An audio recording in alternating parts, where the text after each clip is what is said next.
नमस्कार। बात करेंगे लीवर सिरोसिस, एक ऐसी बीमारी जो लंबे समय तक जब उसको हम इग्नोर करते हैं तो शरीर के अंदर उस अवस्था पर आ जाती है जहां से वापस जाना बहुत मुश्किल हो जाता है। लीवर का ऐसा गंभीर रोग जिसको आधुनिक विज्ञान के अंदर इलाज नहीं है ऐसा शब्द बोला जाता है, न्यूरोथेरेपी में इसका अच्छा उपचार भी है। तो बात करेंगे लीवर सिरोसिस की। आज बताऊंगा मैं आपको लीवर सिरोसिस के कारण, लक्षण और उसका उपचार क्या है, क्या खाना चाहिए, क्या नहीं खाना चाहिए लीवर सिरोसिस में, और साथ ही बताऊंगा वो भ्रांतियां जो लीवर सिरोसिस के संबंध में पाली जाती है। शुरुआत करेंगे लीवर सिरोसिस का शरीर पर ही नहीं तो जिंदगी पर क्या प्रभाव पड़ता है। लीवर सिरोसिस, क्योंकि शरीर का लीवर बहुत ही महत्वपूर्ण अंग है, अनेक सारे ऐसे काम करता है। लीवर शरीर का बहुत अच्छा दोस्त है, मेटाबॉलिज्म का काम करता है, डिटॉक्सिफिकेशन का काम करता है, एब्जॉर्प्शन का काम करता है, डाइजेशन का काम करता है, ब्लड प्यूरिफिकेशन का काम करता है। ऐसे कितने सारे काम लीवर कर रहा होता है। जब ये काम नहीं कर रहा होता है तो लीवर, क्योंकि सबसे परम मित्र है शरीर का, व्यक्ति का, और मित्र जब काम ठीक से नहीं करना शुरू हो जाए, मित्र को समय पर जो काम करना चाहिए और वो जो नहीं करता, तब जो समस्याएं पैदा होती हैं, कौन बताए कि क्या गलती है, क्योंकि अपनी गलती समझ में नहीं आती है, एक मित्र ही अपनी गलती को बताता है। तो लीवर आपको संकेत देता है, न केवल संकेत देता है बल्कि आपकी उन समस्याओं को समाधान करने का काम भी करता है। ऐसा जब लीवर गड़बड़ होने लगता है तो वो सारे संकट आने लगते हैं जो अल्टीमेटली मृत्यु की तरफ लेके चले जाते हैं, भूख भाग जाती है। तो ऐसा आपकी जिंदगी पर डेली प्रभाव पड़ता है, आपको थकान होने लगती है, आपका उत्साह डाउन हो जाता है, आपकी देहाद्यास चली जाती है, आपके शरीर में बहुत सारे बदलाव आने लग जाते हैं। तो क्या क्या ऐसे लक्षण हैं, क्या क्या ऐसे सिम्टम्स हैं जिनके आधार पर जाना जाए कि यह लीवर सिरोसिस ही है। सामान्यतया लीवर की जब भी कोई प्रॉब्लम आती है, शुरुआत होती है भूख से। अगर भूख कम होना शुरू हो गई है, इसका मतलब है लीवर सिरोसिस की तरफ आप जा रहे हैं। लंबे समय की इग्नोरेंस लीवर को डिस्टर्ब करने का बहुत बड़ा कारण बन जाती है। तो सिम्टम्स के अंदर आती है भूख का कमी होना, नींद ठीक से न आना, थकान होना, वजन में कमी आना। जब थोड़ी सी स्टेज एडवांस होने लगती है, यानी अगर मैं इसको बोलूं, इसके 3 स्टेजेस बोलूं, तो शुरुआत में जो स्टेज आती है वो भूख न लगना आती है। भूख नहीं लगेगी, थकान हो जाएगी, आंखों के अंदर अंधेरा आना शुरू हो जाएगा, टाइप 2 डायबिटीज की तरफ चले जाएंगे, और ये धीरे धीरे जब एडवांस होने लगता है तब शरीर पर खुजली आने लगती है, स्कार, स्क्रैच आने लगते हैं। ये जो पेट का मध्य भाग है, इस पर उभार आने लगता है, नीली नीली ब्लड वेसल्स नजर आने लगती हैं। शरीर में अलग अलग जगहों पर ब्लड वेसल्स बाहर नीली नीली नजर आने लगती है। और कंडीशन जब बनती है तब व्यक्ति फिर खुजली करने लगता है। मोशन यानी लेट्रिन का कलर जैसा एक चिपचिपा ग्रीस, थोड़ा सा ऐसा अजीब सा चिपकन सा आता है, मोशन नॉर्मल नहीं रहता, या फिर एकदम येलो येलो येलो हो जाएगा। कॉन्स्टिपेशन की शिकायत बहुत अधिक होगी, वायु बढ़ना अधिक हो जाएगी, आपको बेचैनी आना शुरू हो जाएगी, आपको थकान आना शुरू हो जाएगी, आपकी इम्यूनिटी कमजोर होना शुरू हो जाएगी। कोई भी छोटा रोग आएगा आपको ठग से पकड़ लेगा, देरी नहीं लगाएगा। तो सर्दी, जुकाम, बुखार बहुत जल्दी जल्दी ये आना शुरू हो जाते हैं। ये लीवर सिरोसिस के कारण से हो रहे हैं। और इन लक्षणों के साथ साथ आंखों पर भी प्रभाव होने लगता है, और लंबे समय जब ये गड़बड़ होने लगता है तब टाइप 2 डायबिटीज भी आ जाती है। बहुत सारे डायग्नोज के सिम्टम है। जैसे हम न्यूरोथेरेपी में लीवर सिरोसिस हो गया, इसका डायग्नोज क्या, तो अपने आप में एक बहुत बड़ा डायग्नोसिस है जो सिम्टम्स के आधार पर होता है। दर्शन देख करके, नाखून देखने के बाद पता चल जाता है, ब्लैक ब्लैक ब्लैक ब्लैक लाइनें आना शुरू हो जाती है। लेकिन ये डायग्नोसिस का पार्ट है, वो डायग्नोसिस के अंतर्गत मैं आपको बताऊंगा। लेकिन मेजर जो चीजें आप देखने के लिए आएंगे तो वजन कम हो गया है, जो मैंने आपको बात शेयर की है। इनमें से अधिकांश चीजें यहां नजर आने लगती हैं। जीभ सफेद होने लगती है, आंखों का रंग सफेद होने लगता है, हीमोग्लोबिन कम होने लगता है, स्प्लीन इलार्ज होने लगती है, सांस लेने में तकलीफ होने लगती है, कभी कभी सिर दर्द आने होने लगता है, चक्कर आने लगते हैं। थोड़ा सा आप और आगे चलते हैं, थोड़ा ही चलने के बाद आपको लगता है पता नहीं क्या हो गया है, काम करने की इच्छा नहीं करती है। एक नहीं 50 से ज्यादा सिम्टम्स कॉमन आने लगते हैं। लिवर सिरोसिस बहुत असाधारण रोग है, बहुत खतरनाक रोग है, हल्के में नहीं लेना चाहिए। तो अब बात करूंगा मैं आपको, आखिर लिवर सिरोसिस होता क्यों है, कारण भी तो जानना चाहिए ना। तो कारण क्या है लिवर सिरोसिस के? उनमें से ऐसे तो हमारी लाइफस्टाइल भी लिवर सिरोसिस का एक बहुत बड़ा कारण बन रही है, लेकिन ज्यादा बड़ा कारण है वो है अल्कोहल। तो अल्कोहल का सेवन करना, लंबे समय तक सेवन करना, लीवर को सिरोसिस में कन्वर्ट करने लगता है। और क्या होता क्या है इसके अंदर? लीवर एक ऐसा ऑर्गन है जो अपने आप अपनी रिपेयरिंग करता रहता है। यानी अगर आधा लीवर हम काट करके डोनेट भी कर दें तो 6 महीने के अंदर लीवर फिर से अपने को वैसा ही बना लेता है। इतना यूनिक ऑर्गन है लीवर। लेकिन ये शराब, ये अल्कोहल उस लीवर को बेड़ा गर्क कर देती है। लीवर क्या है? रिपेयरिंग करता है अपने अंदर। बहुत सारी ऐसी दुर्घटनाएं शराब के कारण हो सकती हैं, केमिकल्स के कारण हो सकती हैं, अनेक दवाइयां खाने के कारण हो सकती हैं, तनाव के कारण से हो सकती हैं, गलत खाने पीने यानी गलत हमारी दिनचर्या के कारण से हो सकती हैं। बहुत सारे सिम्टम्स हैं, उनमें से 2-3 सिम्टम्स और मेजर आपको शेयर करूंगा जिनकी जानकारी नॉर्मली आपको कहीं भी इंटरनेट पर और कहीं और जगह पर नहीं मिलेगी, जो भी बात आपके साथ शेयर करूंगा। लेकिन अभी मैं आपको बात कर रहा था कि जब वो रिपेयर करता है अपने को, उस समय जो उसके इश्यू है, वो जिसके टिश्यू है, जो ऊतक है, ऊतक स्कार ऊतक हो जाते हैं। रिपेयर करते करते निशान आना शुरू हो जाते हैं। जब अपने को रिपेयर करता है ना लीवर, तो उसके जो टिश्यू है उनमें स्कार, तो स्कार टिश्यूज बढ़ने लगते हैं। और जब ये टिश्यूज बढ़ने लगते हैं, एक जगह इकट्ठे होना शुरू हो जाते हैं, डिपॉजिट होना शुरू हो जाते हैं, तब ये लीवर के नॉर्मल फंक्शन को व्यवधान डाल देते हैं। जो रूटीन उसका फंक्शन है उसको कम करना शुरू हो जाते हैं, जो मैंने आपको पहले शेयर किया। जब ये धीरे धीरे कम करना शुरू हो जाते हैं और स्कार ऊतकों की संख्या बढ़ जाती है, तब लीवर पर हार्डनिंग आना शुरू हो जाती है, भारी पर आना शुरू हो जाता है। और इस एरिया में कभी कभी दर्द आना शुरू हो जाएगा, टच करने पर दर्द आना शुरू हो जाएगा, है ना, भारीपन होना शुरू हो जाएगा, खिंचाव शुरू हो जाएगा, क्रैम्प्स आना शुरू हो जाएंगे, ऐसी वो चीजें आना शुरू हो जाती है। जो स्कार ऊतक हैं इनकी संख्या बढ़ना, ये अल्टीमेटली सिरोसिस ऑफ लीवर की तरफ कन्वर्ट करता है, जिनको रिपेयर नहीं किया जा सकता। इनकी संख्या बढ़ने से ये दिक्कत आती है। अब इनकी संख्या बढ़ी, उनमें एक तो कारण था अल्कोहल। दूसरा कारण, जैसा मैंने कहा, अगर आपकी आदत खाने पीने की ठीक नहीं है, पेस्टिसाइड्स का खाना अधिक खाते हैं आप कलर्स अधिक प्रयोग करते हैं अपने खाने में, यानी जंक फूड, फास्ट फूड्स अधिक सेवन करते हैं, तो लीवर पर उसका बहुत गलत प्रभाव पड़ता है। आपको हेपेटाइटिस अगर हो चुका है तो भी लीवर डैमेज हुआ, और डैमेज होने के कारण से अपनी प्रॉपर रिपेयरिंग का नहीं कर पा रहा है, और जब रिपेयरिंग नहीं कर पा रहा है तब स्कार ऊतक बढ़ गए, और स्कार ऊतक बढ़ने से लीवर सिरोसिस हो गया। ध्यान रखना, इससे हटकर जो बात बता रहा हूं ये बहुत महत्व की बात है।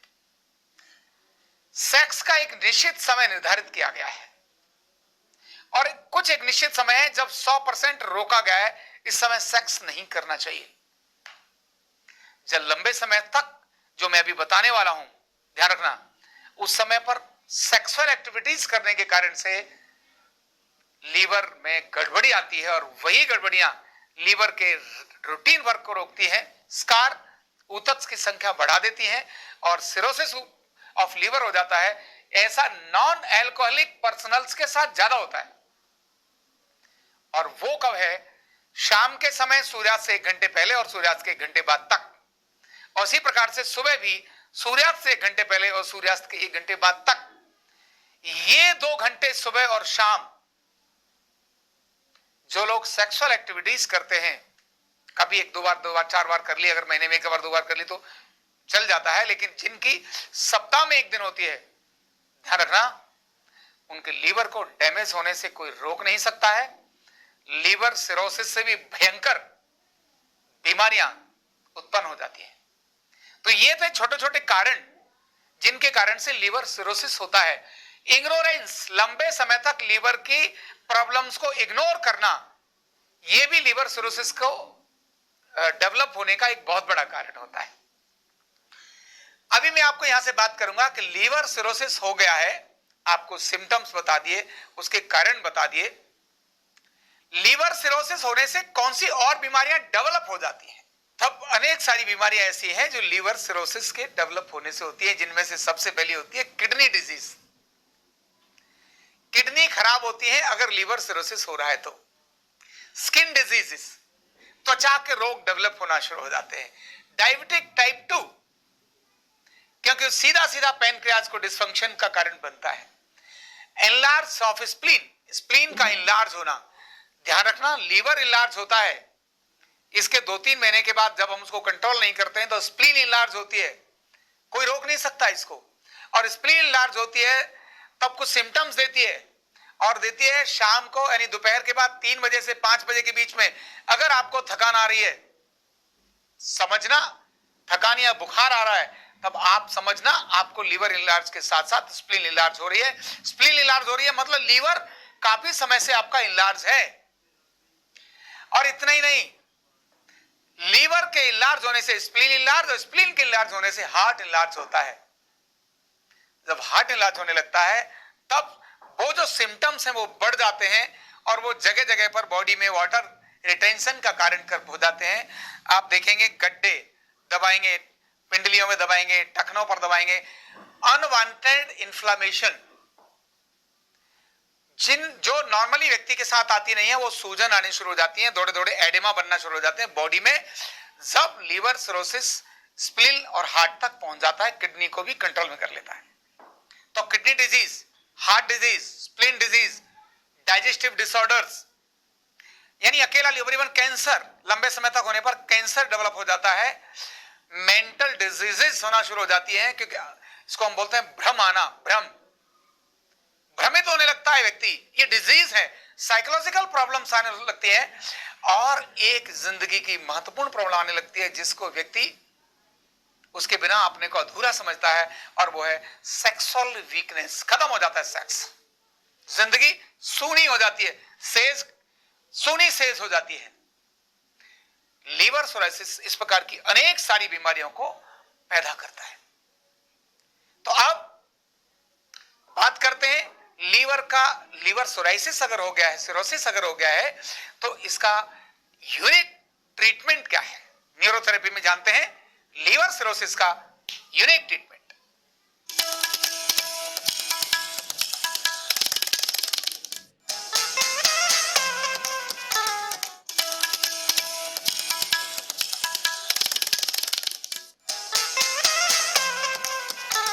अब मैं आपको बताऊंगा पॉइंट्स। वो पॉइंट्स के लिए रोगी की स्थिति कैसी होनी चाहिए, पिलो की सेटिंग कैसी होनी चाहिए, हमारे प्रेशर का पॉइंट कौन सा होना चाहिए, कहां हमको प्रेशर देना है, कितने पॉइंट में प्रेशर देना है, प्रेशर का डायरेक्शन किधर हो, हमारे खड़े होने का स्थान किधर हो, जो हमारे सपोर्ट के लिए स्टैंड या कुर्सियां है उनकी जगह कौन सी हो, और हमारे अल्टीमेटली फोकस कहां रहे, और वो कितने पॉइंट्स में दिया जाना है। तो ऐसी डिटेल्स हर पॉइंट की मैं आपको बताऊंगा, यहां से आप बारीकी से ध्यान करेंगे। अभी हम शुरू करते हैं जो सीधे लिखने वाले पॉइंट्स हैं उनके बारे में शुरू करते हैं। तो सबसे पहले शुरू करेंगे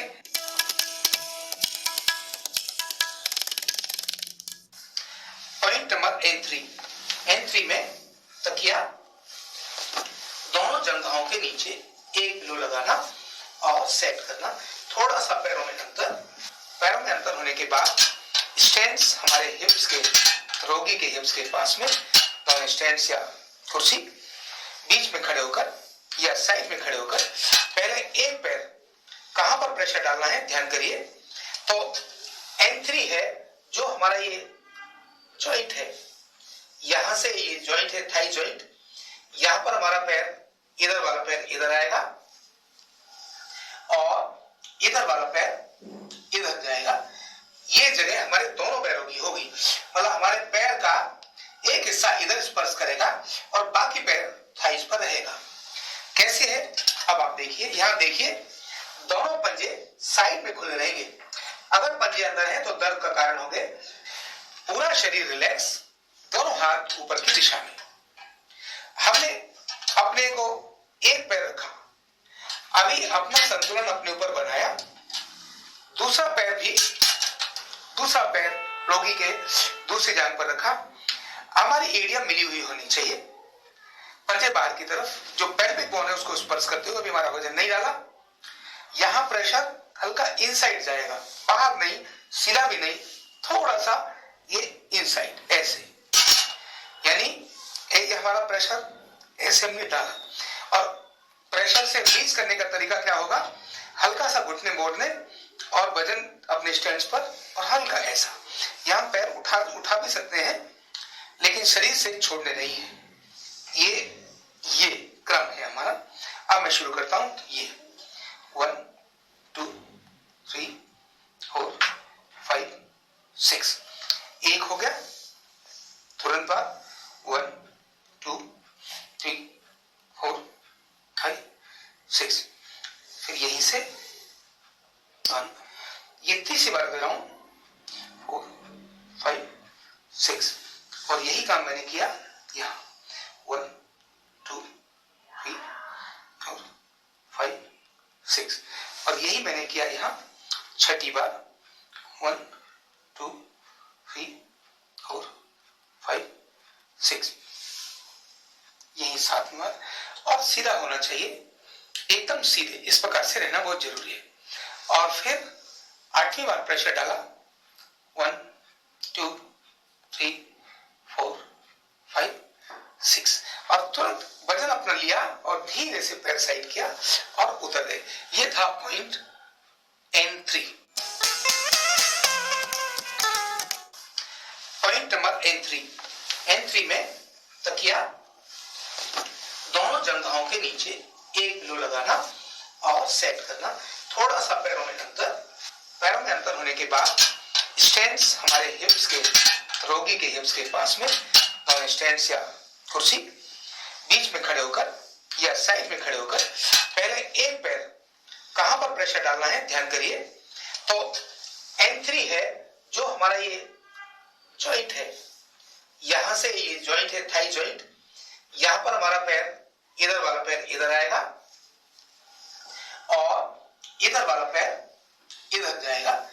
ये जगह हमारे दोनों पैरों की होगी, मतलब हमारे पैर का एक हिस्सा इधर स्पर्श करेगा और बाकी पैर थाइस पर रहेगा। कैसे है अब आप देखिए, यहां देखिए दोनों पंजे साइड में खुले रहेंगे। अगर पंजे अंदर है तो दर्द का कारण होंगे। पूरा शरीर रिलैक्स, दोनों हाथ ऊपर की दिशा में। हमने अपने को एक पैर रखा, अभी अपना संतुलन अपने ऊपर बनाया। दूसरा पैर रोगी के दूसरी जांघ पर रखा। हमारी एड़ियां मिली हुई होनी चाहिए, पंजे बाहर की तरफ, जो पेल्विक बोन है उसको स्पर्श करते हुए अभी हमारा वजन नहीं डाला। यहां प्रेशर हल्का इनसाइड जाएगा, बाहर नहीं, सीधा भी नहीं, थोड़ा सा ये इनसाइड ऐसे, यानी ये हमारा प्रेशर ऐसे हमने डाला। और प्रेशर से रिलीज करने का तरीका क्या होगा, हल्का सा घुटने मोड़ने और वजन अपने स्टैंड्स पर, और हल्का ऐसा। यहां पैर उठा भी सकते हैं, लेकिन शरीर से छोड़ने नहीं है। ये क्रम है हमारा। अब मैं शुरू करता हूं। ये 1 2 3 4 5 6, एक हो गया, तुरंत बाद 1 2 3 4 5 6, फिर यहीं से 1, ये तीसरी बार कर रहा हूं 4 5 6, और यही काम मैंने किया यहां 1 2 3 4 5 6, और यही मैंने किया यहां छठी बार 1 2 3 4 5 6, यही 7 बार। और सीधा होना चाहिए, एकदम सीधे, इस प्रकार से रहना बहुत जरूरी है।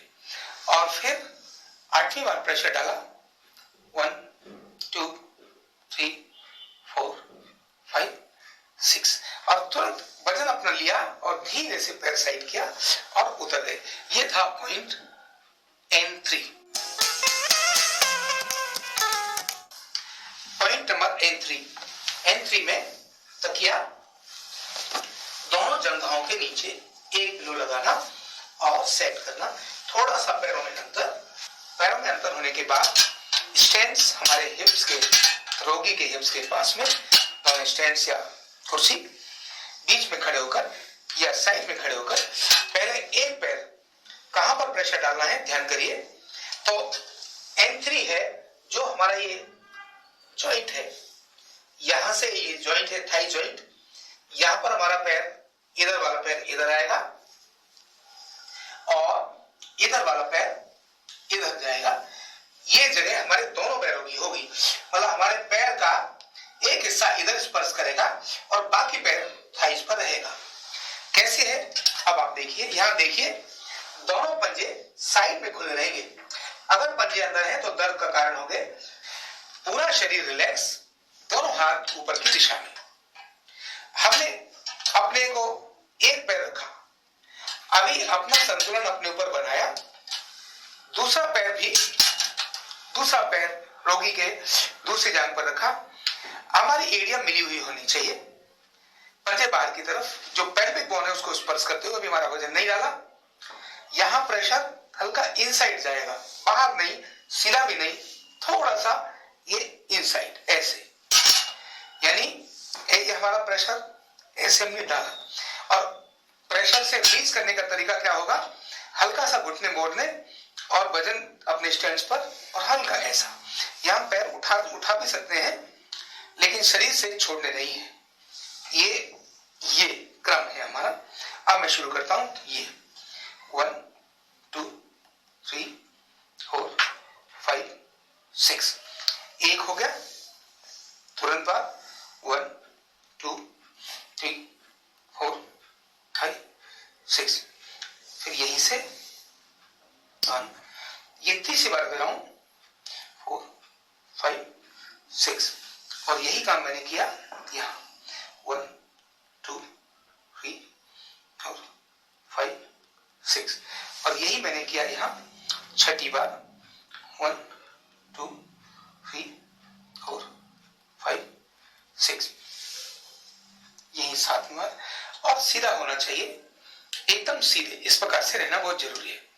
और फिर 8वीं बार प्रेशर डाला 1 2 3 4 5 6, और तुरंत वजन अपना लिया और धीरे से पैर साइड किया और उतर गए। ये था पॉइंट N3।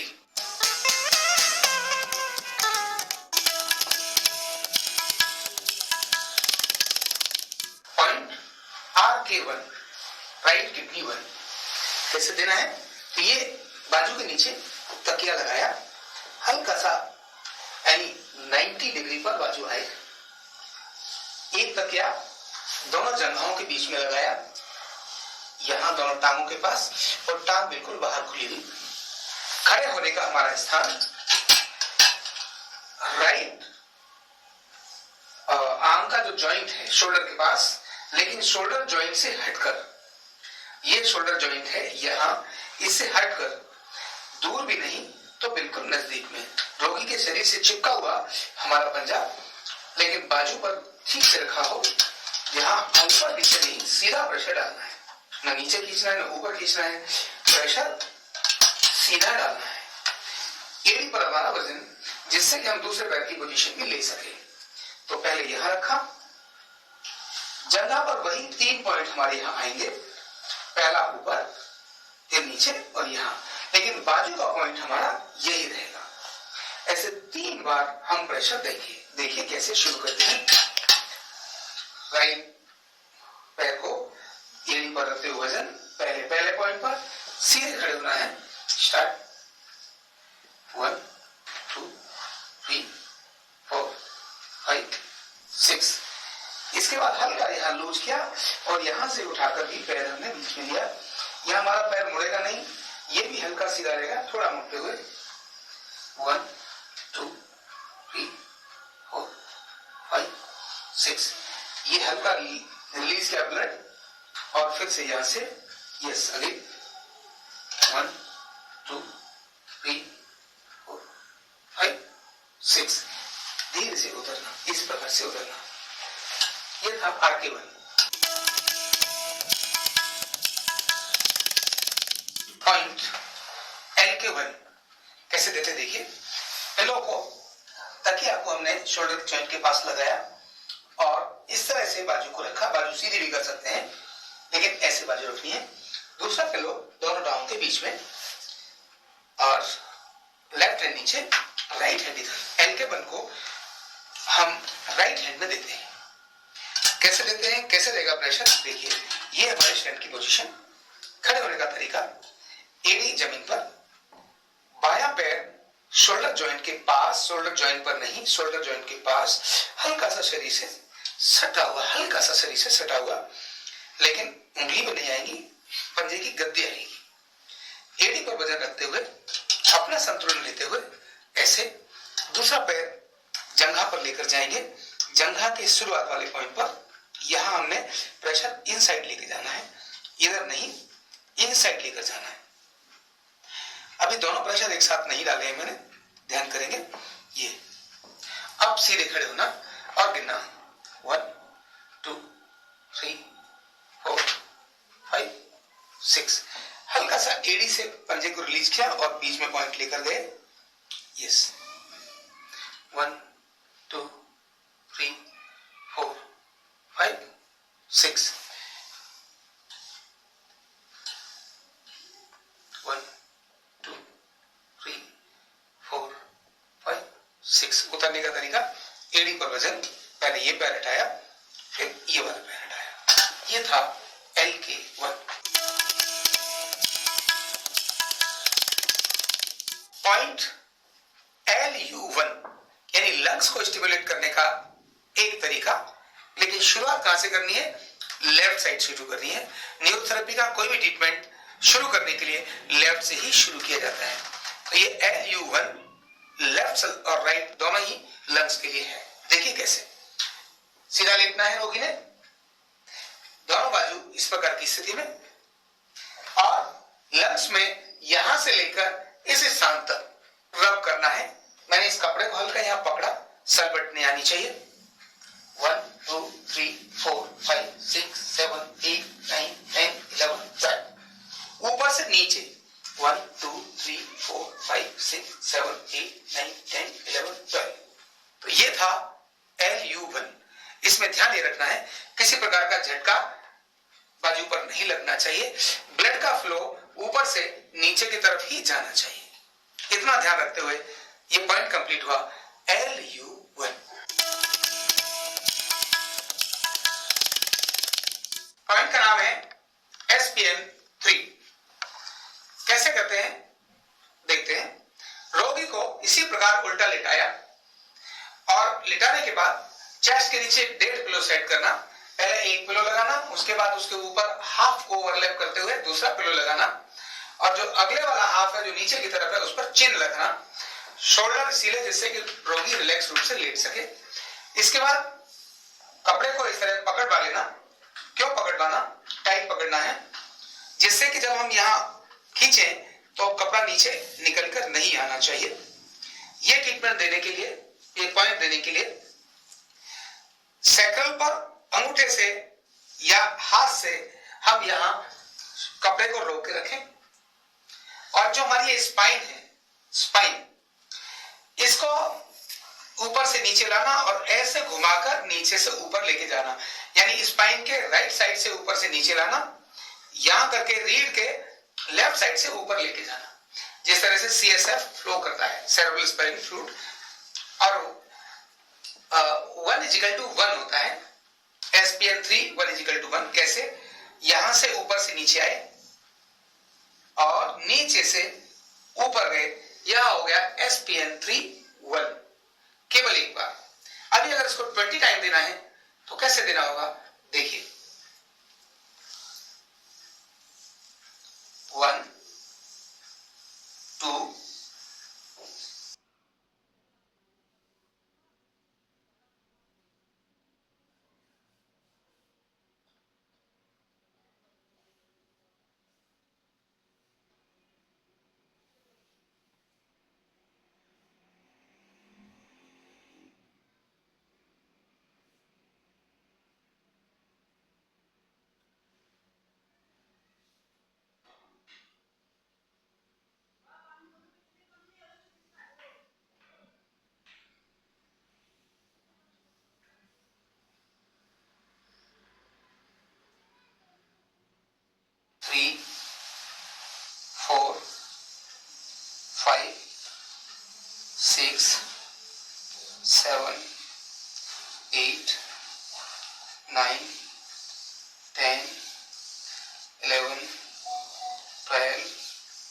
13, 14, 15, 16, 17, 18, 19 एंड 20। ये हो गया SPN3 20 टाइम। ध्यान करना, जब इसको हम देते हैं तो हमारे स्पाइन के साथ में ही निकलना चाहिए, इधर भी साथ से ही गुजरना चाहिए, दूर से नहीं गुजरना चाहिए, नंबर 1। नंबर 2, जब हम देते हैं तो अंगूठा ही आता है तो ये बाकी हाथ हमारा इधर रगड़ता हुआ नहीं जाना चाहिए, केवल अंगूठे का मतलब अंगूठा ही इधर से उधर जाना चाहिए। नंबर 3, इसमें कोई जर्क नहीं होता। नंबर 4, इसमें कोई सलवट नहीं होनी चाहिए। और नंबर 5, फीमेल के जब ये जो ब्रेजियर का पार्ट है, यहाँ कभी कभी इससे रुकावट आती है, इसीलिए कपड़ा टाइट अगर है, कपड़ा अगर टाइट है और हमने खींच के रखा तब फिर रुकावट नहीं आएगी, अदरवाइज तो ऐसे उलझेगी और उससे नाखून से इंजरी हो सकती है। तो नाखून नहीं होना चाहिए इसमें, ट्रीटमेंट के अंदर बहुत जरूरी है। कोई बहुत प्रेशर नहीं देना चाहिए, झटका नहीं मारना चाहिए, किसी प्रकार की कोई चोट न लगे, इसका ध्यान रखना है। तो ये था पॉइंट SPN3।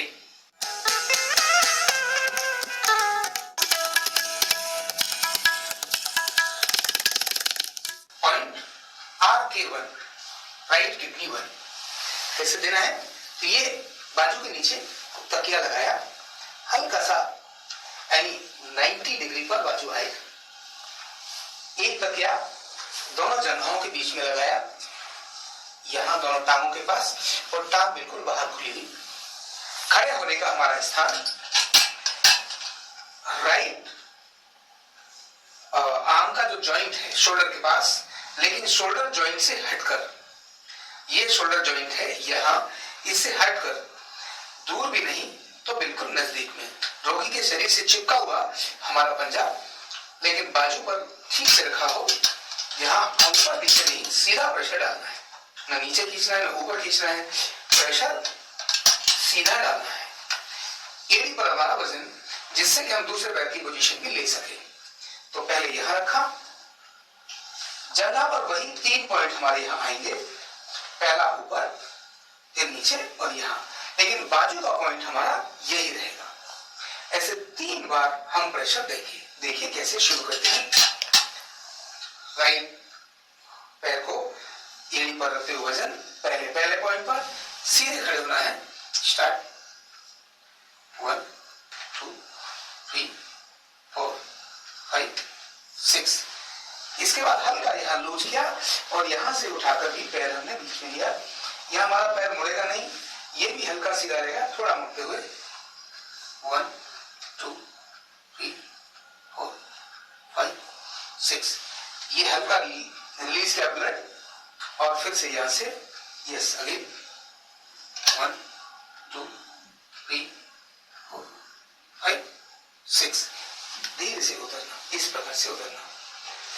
ये था RK1। पॉइंट LK1 कैसे देते देखिए। पिलो को, तकिया को हमने शोल्डर जॉइंट के पास लगाया और इस तरह से बाजू को रखा। बाजू सीधी भी कर सकते हैं, लेकिन ऐसे बाजू रखनी है। दूसरा पिलो दोनों टांगों के बीच में और लेफ्ट हैंड नीचे, राइट हैंड इधर। LK1 को हम राइट हैंड में देते हैं। कैसे देते हैं, कैसे रहेगा प्रेशर देखिए। ये हमारे स्टैंड की पोजीशन, खड़े होने का तरीका, एड़ी जमीन पर, बायां पैर शोल्डर जॉइंट के पास, शोल्डर जॉइंट पर नहीं, शोल्डर जॉइंट के पास, हल्का सा शरीर से सटा हुआ, हल्का सा शरीर से सटा हुआ, लेकिन उंगली में नहीं आएगी, पंजे की गद्दी आएगी। एड़ी पर वजन रखते हुए, अपना संतुलन लेते हुए, ऐसे दूसरा पैर जंघा पर लेकर जाएंगे। जंघा के शुरुआत वाले पॉइंट पर यहां हमने प्रेशर इनसाइड लेके जाना है, इधर नहीं, इनसाइड लेकर जाना है। अभी दोनों प्रेशर एक साथ नहीं डाले हैं मैंने, ध्यान करेंगे। ये अब सीधे खड़े होना और गिनना 1 2 3 4 5 6। हल्का सा एड़ी से पंजे को रिलीज किया और बीच में पॉइंट लेकर गए। यस 1 2 3 4 5 6।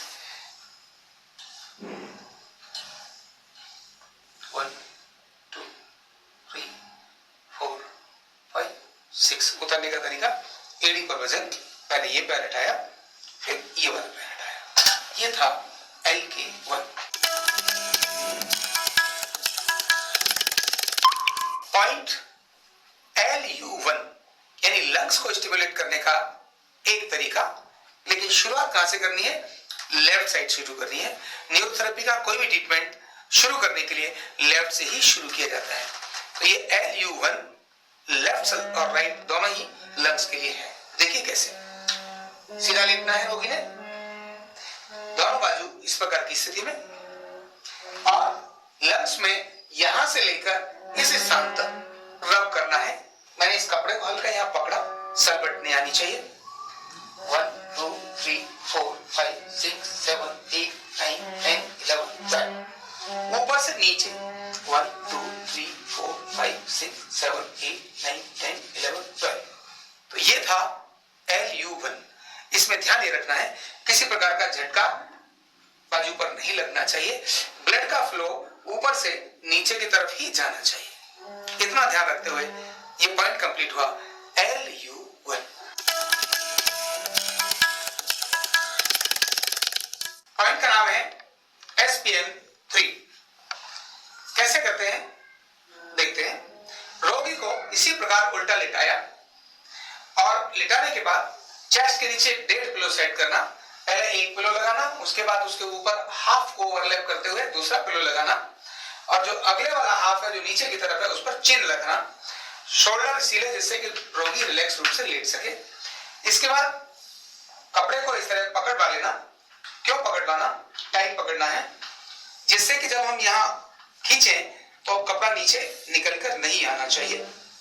ये ट्रीटमेंट देने के लिए, ये पॉइंट देने के लिए सैक्रल पर अंगूठे से या हाथ से हम यहाँ कपड़े को रोक के रखें, और जो हमारी स्पाइन है, स्पाइन, इसको ऊपर से नीचे लाना और ऐसे घुमाकर नीचे से ऊपर लेके जाना। यानी स्पाइन के राइट साइड से ऊपर से नीचे लाना, यहां करके रीढ़ के लेफ्ट साइड से ऊपर लेके जाना, जिस तरह से CSF फ्लो करता है, सेरेब्रल स्पाइनल फ्लूइड। और 1:1 होता है SPN3। 1:1 कैसे? यहां से ऊपर से नीचे आए और नीचे से ऊपर गए, यह हो गया SPN3:1। केवल एक बार। अभी अगर इसको 20 टाइम देना है तो कैसे देना होगा? देखिए, 1 2 3 4 5 6 7 8 9 10 11 12 13 14 15 16 17 18 19 एंड 20। ये हो गया SPN3 20 टाइम।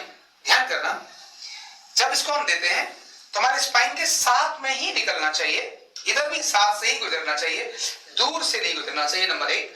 नंबर 2, जब हम देते हैं तो अंगूठा ही आता है तो ये बाकी हाथ हमारा इधर रगड़ता हुआ नहीं जाना चाहिए, केवल अंगूठे का मतलब अंगूठा ही इधर से उधर जाना चाहिए।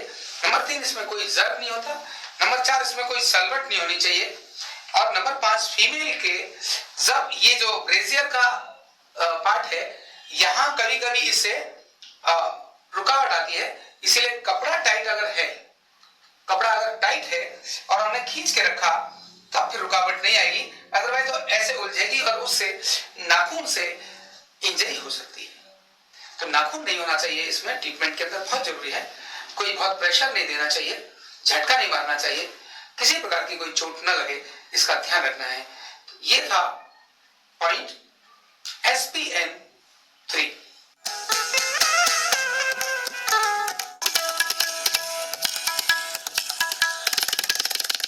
Point RK1, right kidney 1।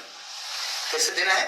तो ये बाजू के नीचे तकिया लगाया, हल्का सा यानी 90 डिग्री पर बाजू आए, एक तकिया दोनों जंघों के बीच में लगाया, यहाँ दोनों टांगों के पास, और टांग बिल्कुल बाहर खुली हुई। खड़े होने का हमारा स्थान राइट आर्म का जो जॉइंट है शोल्डर के पास, लेकिन शोल्डर जॉइंट से हटकर, ये शोल्डर जॉइंट है यहाँ, इससे हटकर, दूर भी नहीं तो बिल्कुल नजदीक में, रोगी के शरीर से चिपका हुआ हमारा पंजा, लेकिन बाजू पर ठीक से रखा हो। यहाँ ऊपर नीचे नहीं, सीधा प्रेशर डालना है, ना नीचे खींचना है ना ऊपर खींचना है, प्रेशर सीधा डालना है एड़ी पर हमारा वजन, जिससे कि हम दूसरे पैर की पोजीशन भी ले सके। तो पहले यहां रखा, जगह पर वही 3 पॉइंट हमारे यहां आएंगे, पहला ऊपर, फिर नीचे और यहां, लेकिन बाजू का पॉइंट हमारा यही रहेगा। ऐसे 3 बार हम प्रेशर देंगे। देखिए कैसे शुरू करते हैं। राइट पैर को एड़ी पर रखते हुए वजन, पहले पॉइंट पर सीधे खड़े होना है। स्टार्ट 1 2 3 4 5 6। इसके बाद हल्का यहाँ लूज किया और यहाँ से उठाकर भी पैर हमने बीच में लिया। यहाँ हमारा पैर मुड़ेगा नहीं, ये भी हल्का सीधा रहेगा, थोड़ा मुड़ते हुए। 1 2 3 4 5 6। ये हल्का रिलीज किया ब्लड और फिर से यहाँ से यस अगेन 1 2 3 4 5 6। धीरे से उतरना, इस प्रकार से उतरना। ये था आगे वन। पॉइंट एल के वन कैसे देते देखिए। पिलो को, तकिया को हमने शोल्डर जॉइंट के पास लगाया और इस तरह से बाजू को रखा। बाजू सीधी भी कर सकते हैं, लेकिन ऐसे बाजू रखनी है। दूसरा पिलो दोनों टांगों के बीच में और लेफ्ट हैंड नीचे, राइट हैंड इधर। एल के वन को हम राइट हैंड में देते हैं। कैसे देते हैं, कैसे रहेगा प्रेशर देखिए। ये हमारे स्टैंड की पोजीशन। खड़े होने का तरीका, एड़ी जमीन पर, बायां पैर शोल्डर जॉइंट के पास, शोल्डर जॉइंट पर नहीं, शोल्डर जॉइंट के पास हल्का सा शरीर से सटा हुआ, हल्का सा शरीर से सटा हुआ, लेकिन उंगली में नहीं आएगी, पंजे की गद्दी आएगी। एड़ी पर वजन रखते हुए, अपना संतुलन लेते हुए ऐसे। दूसरा पैर जंघा पर लेकर जाएंगे। जंघा के शुरुआत वाले पॉइंट पर यहां हमने प्रेशर इनसाइड लेके जाना है, इधर नहीं, इनसाइड लेकर जाना है। अभी दोनों प्रेशर एक साथ नहीं डाले हैं मैंने, ध्यान करेंगे। ये अब सीधे खड़े होना और गिनना 1 2 3 4 5 6। हल्का सा एड़ी से पंजे को रिलीज किया और बीच में पॉइंट लेकर गए। यस 1 2 3 4 5 6। 1 2 3 4 5 6। उतरने का तरीका, एड़ी पर वजन, पहले ये पैर हटाया, फिर ये वाला पैर हटाया। ये था एल के वन। पॉइंट LU1 यानी लंग्स को स्टिमुलेट करने का एक तरीका, लेकिन शुरुआत कहां से करनी है, लेफ्ट साइड से शुरू करनी है। न्यूरोथेरेपी का कोई भी ट्रीटमेंट शुरू करने के लिए लेफ्ट से ही शुरू किया जाता है।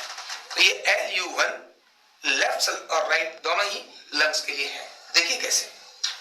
सीधा लेटना है रोगी ने, दोनों बाजू इस प्रकार की स्थिति में, और लंग्स में यहां से लेकर इस स्थान तक रब करना है। मैंने इस कपड़े को हल्का यहां पकड़ा, सलबट नहीं आनी चाहिए। 1 2 3 4 5 6 7 8 9 10 11 12।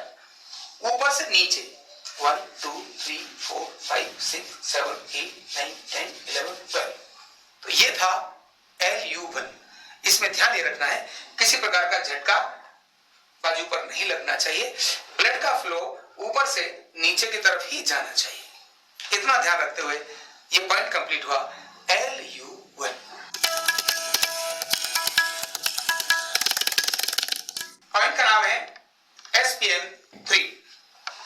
कैसे करते हैं देखते हैं। रोगी को इसी प्रकार उल्टा लिटाया और लिटाने के बाद चेस्ट के नीचे 1.5 किलो सेट करना, पहले एक पिलो लगाना, उसके बाद उसके ऊपर हाफ को ओवरलैप करते हुए दूसरा पिलो लगाना, और जो अगले वाला हाफ है जो नीचे की तरफ है उस पर चिन लगना, शोल्डर सीले जिससे कि रोगी रिलैक्स रूप से लेट सके। इसके बाद कपड़े को इस तरह पकड़ लेना। क्यों पकड़ना? टाइट पकड़ना है, जिससे कि जब हम यहाँ खींचे तो कपड़ा नीचे निकलकर नहीं आना चाहिए।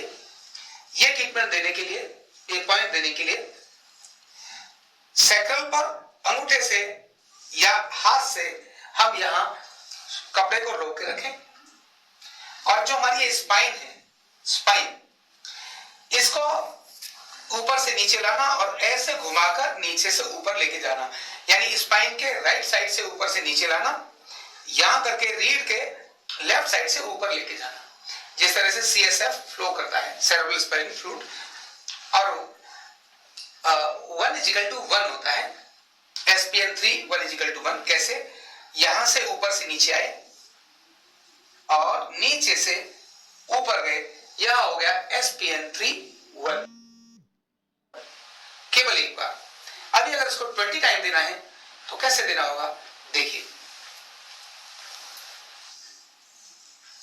1 2 3 4 5 6 7 8 9 10 11 12 13 14 15 16 17 18 19 एंड 20।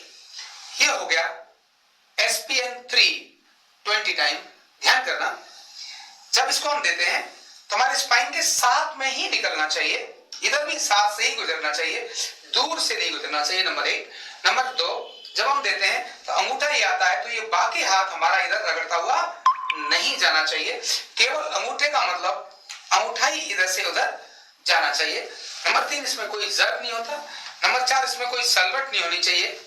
और नंबर 5, फीमेल के जब ये जो ब्रेजियर का पार्ट है, यहाँ कभी कभी इससे रुकावट आती है, इसीलिए कपड़ा टाइट अगर है, कपड़ा अगर टाइट है और हमने खींच के रखा तब फिर रुकावट नहीं आएगी, अदरवाइज तो ऐसे उलझेगी और उससे नाखून से इंजरी हो सकती है। तो नाखून नहीं होना चाहिए इसमें, ट्रीटमेंट के अंदर बहुत जरूरी है। कोई बहुत प्रेशर नहीं देना चाहिए, झटका नहीं मारना चाहिए, किसी प्रकार की कोई चोट न लगे, इसका ध्यान रखना है। तो ये था पॉइंट SPN3।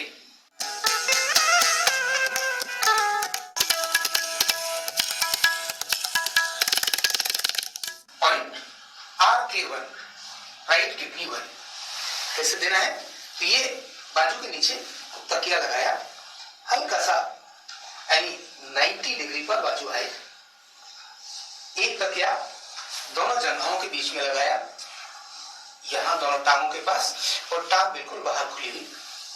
खड़े होने का हमारा स्थान राइट आर्म का जो जॉइंट है शोल्डर के पास, लेकिन शोल्डर जॉइंट से हटकर, ये शोल्डर जॉइंट है यहां, इससे हटकर, दूर भी नहीं तो बिल्कुल नजदीक में, रोगी के शरीर से चिपका हुआ हमारा पंजा, लेकिन बाजू पर ठीक से रखा हो। यहाँ ऊपर नीचे नहीं, सीधा प्रेशर डालना है, न नीचे खींचना है न ऊपर खींचना है, प्रेशर सीधा डालना है एड़ी पर हमारा वजन, जिससे कि हम दूसरे पैर की पोजीशन भी ले सके। तो पहले यहां रखा, जगह पर वही 3 पॉइंट हमारे यहाँ आएंगे, पहला ऊपर, फिर नीचे और यहाँ, लेकिन बाजू का पॉइंट हमारा यही रहेगा।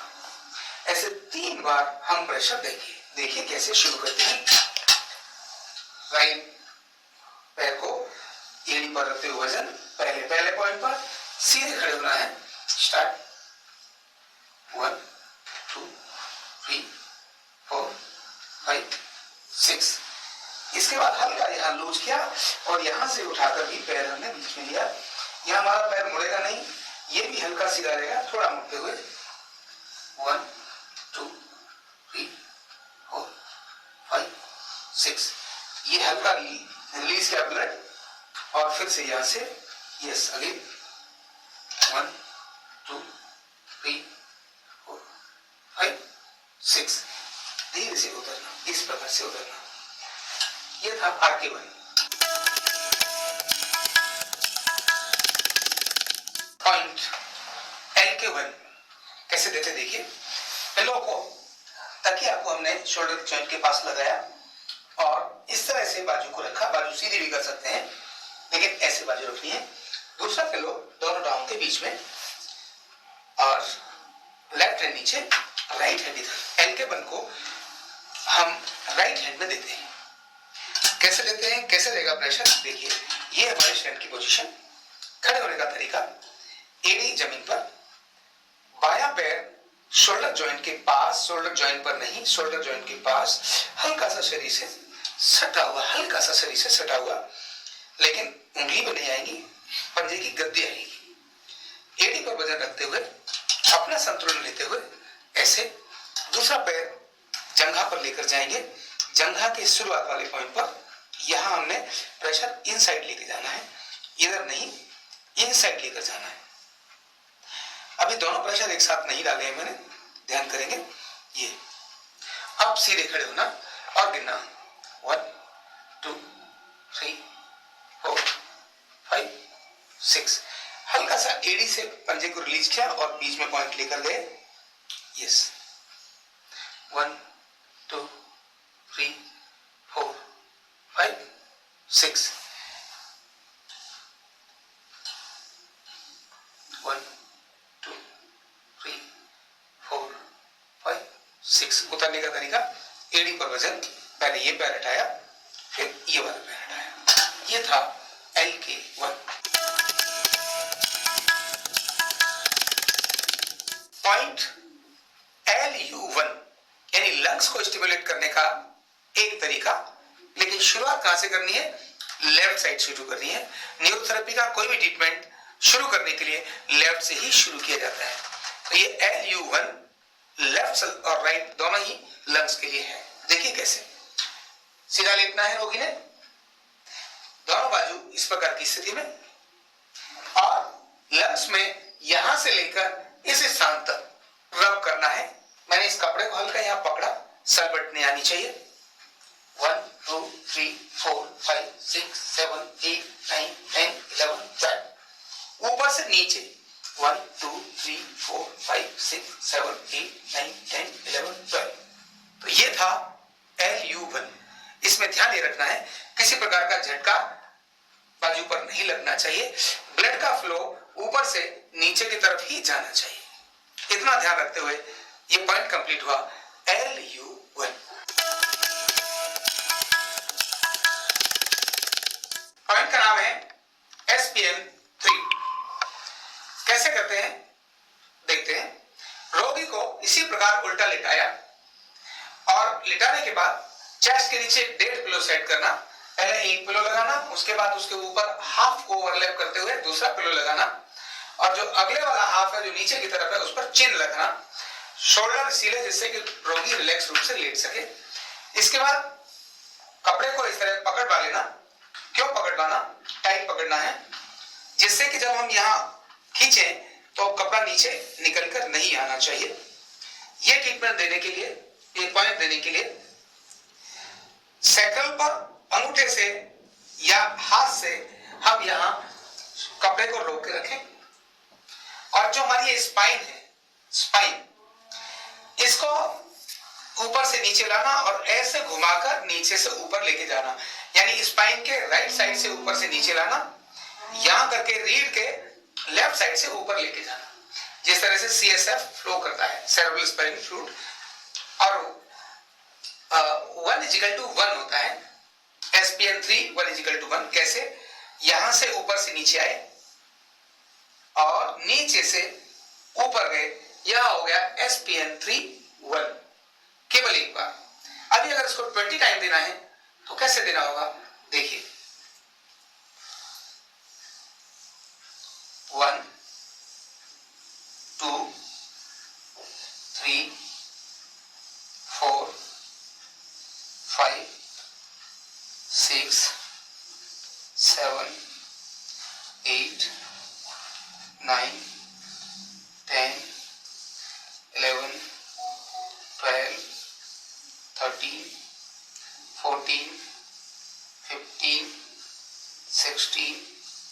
17, 18, 19 एंड 20।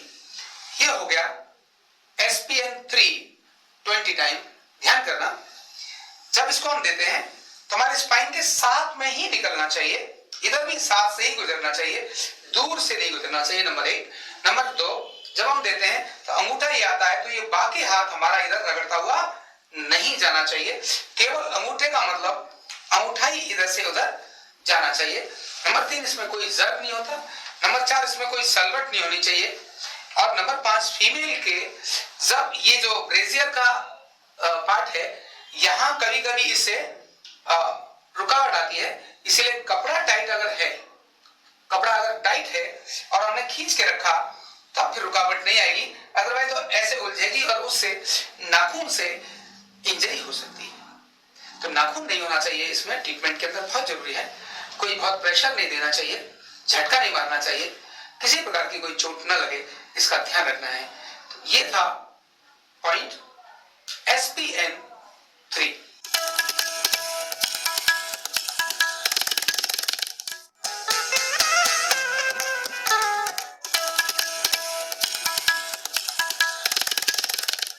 पॉइंट N6 में खड़े होने की स्थिति, एड़ी जमीन पर, पंजा एल्बो जॉइंट के पास। हमें इसको 3 पॉइंट्स में लेना है, एक यहां, दूसरा यहां, तीसरा यहां। इसी प्रकार से जंघा भी यहां एक, दूसरा यहां, तीसरा यहां, 3 जगहों पर लेना है। जंघा के पॉइंट वही हैं जो हम अब तक ले रहे हैं, बाजू के पॉइंट्स जरूर ध्यान करने हैं। खड़े होने का तरीका, पहले हम अपना वजन एड़ी पर लें, पहले अपना वजन एड़ी पर और हल्का सा टच करें पंजा, हथेली ऊपर की तरफ, अपने स्टैंड पर अपना संतुलन बनाएं, एड़ी पर अपना वजन रखें, दूसरा पैर उठाकर जंघा पर इस प्रकार से रखना है। देख लो, यानी मैंने पैर ऐसे रखा, अभी तक पैर हमारे ऐसे चल रहे थे, अब ये पैर का डायरेक्शन इनसाइड आएगा, इसीलिए प्रेशर का एरिया हमारा यहां से यहां तक होगा, एड़ी और पंजा नहीं होंगे, पूरा पैर ऐसे जाएगा। देखिए कैसे शुरू करते हैं। N6, पैर यहां, अभी हमने प्रेशर नहीं डाला, ये पैर रखा, खड़े हुए और एक साथ प्रेशर स्टार्ट। 1 2 3 4 5 6। यहीं से ये पैर नीचे किया बीच में और इस वाले पैर को भी नीचे लेकर गए, स्टार्ट किया। 1 2 3 4 5 6। इसी तरह से ये नीचे लेकर गए यहां और इसको भी नीचे लेकर गए, स्टार्ट। 1 2 3 4 5 6। उतरते समय अपना वजन एड़ी पर लेना, पंजे को हटाना, तब इसको नीचे लेना।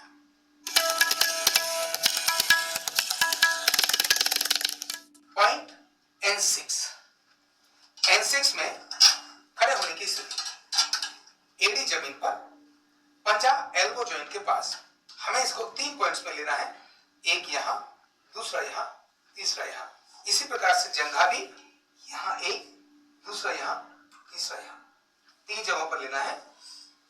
जंघा के पॉइंट वही हैं जो हम अब तक ले रहे हैं, बाजू के पॉइंट्स जरूर ध्यान करने हैं। खड़े होने का तरीका, पहले हम अपना वजन एड़ी पर लें, पहले अपना वजन एड़ी पर और हल्का सा टच करें पंजा, हथेली ऊपर की तरफ, अपने स्टैंड पर अपना संतुलन बनाएं, एड़ी पर अपना वजन